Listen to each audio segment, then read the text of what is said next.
Okay, I am down to 5 minutes till my normal questions and answers, so we'll go ahead and buzz through this. This is actually, I find it fairly entertaining stuff. If anybody's read any of Rick Fleeter's work, he owns an aerospace company here in Northern Virginia, Aeroastro, and he wrote a book called The Logic of Microspace. And he says that right now in space, we're at the challenge of life. According to Douglas Adams, was first, we need to eat, and that's a very simple question. Second came, okay, what are we going to eat? It's like, okay, now it's less urgent, but it sometimes becomes more of an issue to solve. And now it's, okay, where are we going to go to lunch? Once again, even less of an issue, but sometimes it takes even longer to work out. And now in space, we're at the where do we go to lunch space? What are we going to do? Next slide. Space started small. We had small boosters, so we had to have small satellites. The satellites got bigger as our capabilities changed, but the best computer that we had, and arguably still have, is the human brain. We were shooting for lots of showmanship. Your Apollo days, whatever you want to call it, boy, it was showmanship. And parts failures caused this creation of this S-class parts, these electronics that are built for space missions. It's an S rating. That means, boy, they've been proven that they absolutely won't fail. Next slide. But if you look at why missions fail, we've got our focus down here. Okay, well, does this have 6 nines of reliability, or is it only 5, or what? That's a rating of a part. But it's actually, that's what causes less of our problems. Some of our biggest problems are due to poor design and bad assumptions at the beginning of the mission. And you misjudge the environment, you make human errors, things along those lines. So we're focusing down here when really we probably should be focusing up here. Next slide. Big space, you've got big satellites now. Some of these communication satellites they're launching now are huge.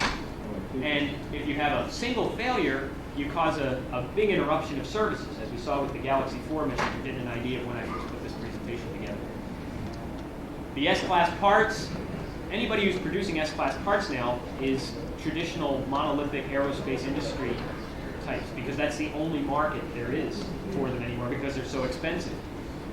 And yeah, you're driven by paperwork. Can you show me the pedigree of where the silicon was mined, and then how it was refined, and how it did this and all that sort of thing? Next slide. But small space can do small, very focused missions, and they can do them quite well. And your reliability growth is in just a decreased parts count. If you have 100 parts versus 10,000 parts, your focus on the reliability of the individual parts isn't as big a deal. And it allows more people to have hands-on involvement with that satellite, which personally, I think that's pretty cool when we get to actually put together a satellite that flies. Next slide. Okay, we'll go through this quick. Tale of the twins, how they were going to build a satellite. 2 people. Number 1 went the old-fashioned way, and 2 went another way. Next slide. Okay, so person number 1's going to go build their satellite. Well, oops, there's a 6 to 12 month lead before you can get those S-class parts, because they're produced in such small quantities. You need to put it in order to ramp up their production. You need to buy 50 parts at a minimum, so you need 1 capacitor of this type, but you have to buy 50 because that validates their requirements. You now need more parts because they're older. Some of the new ICs aren't rated for flight in space yet. As to get that S-class rating, you have to spend $400,000 on an S-class battery stack to power your satellite. And then if you're going to spend that much, well, you may as well buy 2. And then you got an $800,000 recorder. Now you're throwing out all this money. It's like, okay, now I'm really in trouble. Next slide. Okay, now you're getting ready to build it. Your parts have come in. But you're seeing that since they're old, they require a lot more power than current parts. So you need a bigger solar array. You got 20 engineers in a system. Only 1 can work at a time. And then you put together just 4 of each component. And 1 batch was, destroyed in building. Well, no, actually, it turns out that one of the parts was in a bad batch. It's something else. Some other satellite found it. And you don't want to do that, so you're not going to fly it. So it's declared destroyed. It's not really destroyed. Next slide. So now you've got a 6-month delay in putting everything together. That's okay. The software wasn't ready anyway.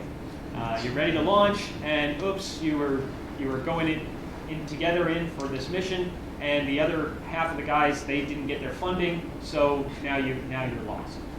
And eventually you get to launch, and your booster's only 95% reliable. No matter how many nines you put into your integrated circuits, your booster's 95%, and that's going to be your driving factor. Next. Okay, the second approach, they use the latest parts. They're building on the order of 50 kilograms. They use processors that are off the shelf, radios, that sort of thing. And you've got low-cost parts, so you can build lots of copies. Build 20 of these things. The cost is definitely manageable. Your programmers are the folks who are doing the internet programming now. They're not the guys who retired but not quite, and they're still programming the S-class integrated circuits and things like that. You're looking much better. Next slide. You have very few custom parts that you try to assemble. You assemble from COTS as much as possible, and you just pour your money into testing, just banging on these things to make sure that they're working right. Now you got to the launch phase, and you've down to the 95% reliability. And one thing, without all the pedigrees that all the other missions had, you may not know why it failed if it does. That's your big trade-off in this case. But you built 20 of them, you get a chance to fly again. Next slide. No, that's it. Okay, any more questions that I created with that presentation? If there are none, next we have, oh, yes, David. With that analogy, instead of only building just a couple of space shuttles, we would build 50 of them.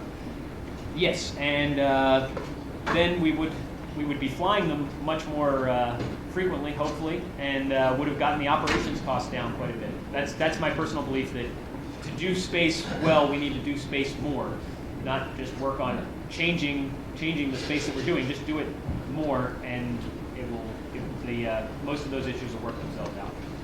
Yes? One of the reasons I had heard that NASA is flying, for example, the Mars rovers have something like 33 megahertz chips on them, is because there's radiation issues with electronics in space. How big of a deal is that when you're getting off-the-shelf products? That can be an issue. There's a couple different ways to deal with it. The past way to deal with it has been take the chip and harden it, radiation harden it. There's another way to do it, to shield it. You could shield it and keep the radiation away from it. An example I know about a satellite program that it was briefed that it was going to use a FireWire bus. Hey, we're on track. We're modern. Look at this.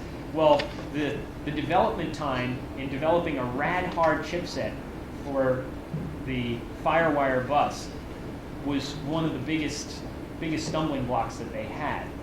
And now I don't know the capabilities that they could have had for shielding in that case, but it is definitely a player. And what radiation will do is it'll cause single event interrupts. It's what they're called, where you suddenly a bit will change from 1 to 0, which of course happens all the time here, but it's more common in that case. And in some cases, the more energetic particles can actually cause physical damage to the materials. Yeah, those are very hard to protect against. And one more question while Pascal's setting up. Yes? Yeah, when you're testing, what about, don't you have to do like a thermal back chamber for all your non-space qualified batteries and pressure vessels and materials to see what outgases? That is a player. In the case of these satellites being so small, you can test them either in a very small one, which isn't quite as expensive as some of the larger ones you need for the larger satellites.